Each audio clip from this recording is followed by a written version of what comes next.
Ay, nako, isang maulang araw po sa inyong lahat mga kapinoy, ano? Maulan po din sa amin ngayon, kaya medyo makulimlim at medyo madilim pa kahit alas 7 na ng umaga, ano? O sige, kamusta po kayong lahat diyan? Kahit saan man kayo nandoon, ano? Magandang umaga, tanghali, hapon, gabi, ano? At sana ay kahit maulan diyan sa lugar nyo ay sana ay maayos pa rin ang ating buhay, ano? So, talagang wala pong sawa itong si Senator Bato de la Rosa, ano. Hanggang ngayon, tuloy pa rin ang kanyang PIDEA leaks. PIDEA leaks, ano. Nakaka tatlong hearing na po ang PIDEA leaks. Sinusubaybayan ko ay talaga namang hanggang ngayon, patapos ang tatlong hearing na mahaba, hindi ko pa rin makita kung saan talaga pupunta yung kanyang investigasyon, ano. Ang sabi po niya kasi, ang bago nagsimula yung hearing, nagbigay siya ng statement. And daw pong investigasyon na yan ay para in aid of legislation kasi gusto daw niyang pag-aralan o makapagbigay ng batas para mabigyan ng pansin, ano, ang mga confidential matters ng ating pamahalaan at maiwasan na ito'y mapapunta sa isang pribadong tao, ano, para nang sa ganun ay hindi ang mga confidential matters ay para sa ating mga seguridad ng ating bansa, ano, at nang hindi malagay sa alanganin ng ating bansa, ano. Yun ang parang yun ang kanyang uh, aim, ano, at hindi daw yun para ano para magpatawalaang sa Senado. Okay? So, makatapos ang tatlong investigasyon na mahaba, ano, hearing, kung sino-sino na ang mga inilabas diyan, sila Morales, si Maricel Soriano, ano, at mga taga-PIDEA, hanggang ngayon wala pa ring lumalabas na konkretong ebidensya ng leak, ano. Meron nga ba talagang leak? Kasi po ang iniimbestigahan ay yung leak down o kuno na meron lumabas na dokumento, nagsasabi tungkol sa isang pangyayari noong nangyari ng 2012, involving Maricel Soriano and the President Bongbong Marcos. During that time, hindi pa po siya presidente, no? So, yan ang nangyayari, no, na yan ang lumabas na balita na mayroon daw leak na ganyan. At so,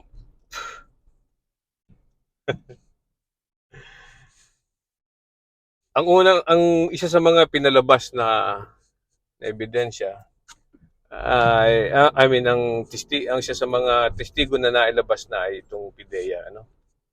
Itong si PIDEA ay talaga naman pong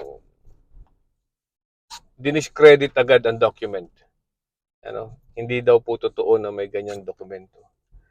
At kahit yan daw dokumento nga hindi opisyal or walang ganyan lumalabas, walang ganyang ebidensya ang PIDEA. Alright? Walang document na yan. So, in short, flat denial. Wala pong ganyan. Alright? So, pag ganyan po kasi, kailangan merong ebidensya na testigo or any supporting documents na dapat mong ilabas. Supporting the fact na, supporting the theory or alam mo yung kanilang teorya na totoo yan, ano. So, ang inilabas nilang ebidensya ay isang testimonya ni Morales, ex-PIDEA agent, ano, Morales, na again, ito pong testimonya ni Morales ay hindi rin suportado ng mga dokumento or testimonya ng ibang tao. Wala. Nothing.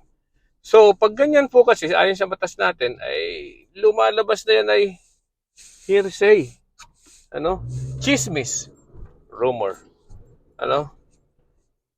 Hindi corroborated by any other evidence. So, nakakatuwa dito po kay Bato de la Rosa ay parang iginigiit din niya na yan ay totoong document na nag-leak. Ano, bakit na sinabing totoong document na nag-leak? Kasi daw, meron daw pong butas yung papel.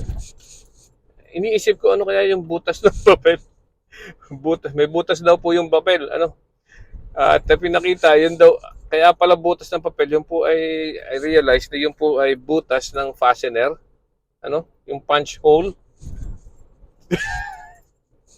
At yun ang kanyang palatandaan na yun daw ay original. My gosh. Padalawa, mayroon daw nalagay na stamp na confidential. Come on. Yung stamp na confidential po ay pwedeng makapagpagawa kahit sino. No?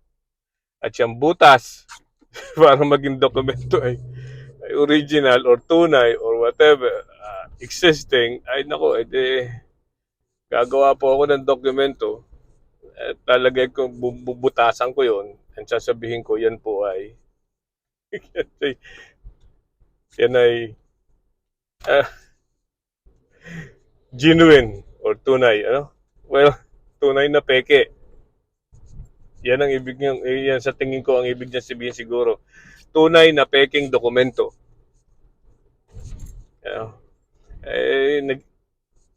Sabi niya, ayaw niya itong hearing na to na maging katawa-tawa. Yan, lumalabas, nagiging katawa-tawa tuloy talaga.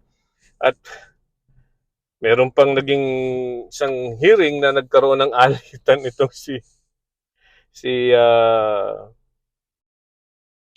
Morales, si Pidea Morales at saka si Jinggoy Estrada, ano? Nagpatirahan sila ng kanilang mga record. Sinabi ni Jinggoy Estrada, paano natin malalaman kung totoo ang or unedited yung mga video na yan? Merong daw sinungaling daw itong si Morales, ano? Sinagot naman siya ni Morales na wag naman pong ganoon, ano? Siya daw ay may kaso na kanyang inaasikaso at hindi pa daw siya nahuhusgahan sa kaso, which is the true.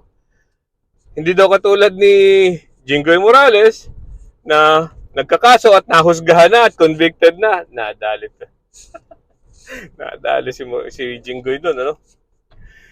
Ay, lako, buti na lang, napigilan, ano? Baka saan pa mapapunta yon.